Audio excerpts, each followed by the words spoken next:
In the midst of the encounter with the Herodians and Pharisees, Jesus tells them to bring him a denarius. When they give it to him, he asks two simple questions. Whose image is this, and whose inscription?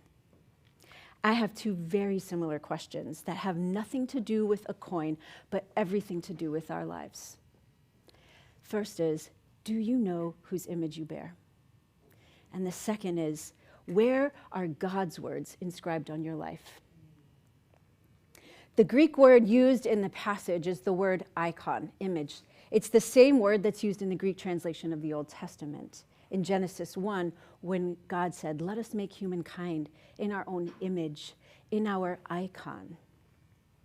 For those of us who've been at Christ City for a while, we are fluent with the language of and theology around the fact that we are image bearers. Justin made reference to it a little bit ago. Familiarity and fluency can be good, but sometimes the familiar comes with a bit of taking that thing for granted. And so I want to ask us today, because it matters today, it matters every day, let's be honest, but on a day like today, it matters. Do you know whose image you bear?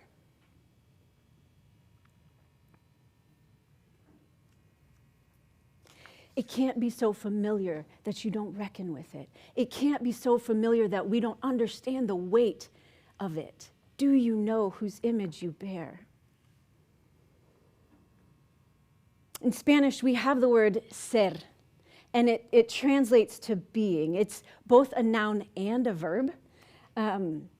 If we know we are made in God's image, in our ser, we know it in our being and in our doing. Do you know whose image you bear? You bear the image of the Almighty One, of the King of Kings and the Lord of Lords. You bear the image of love.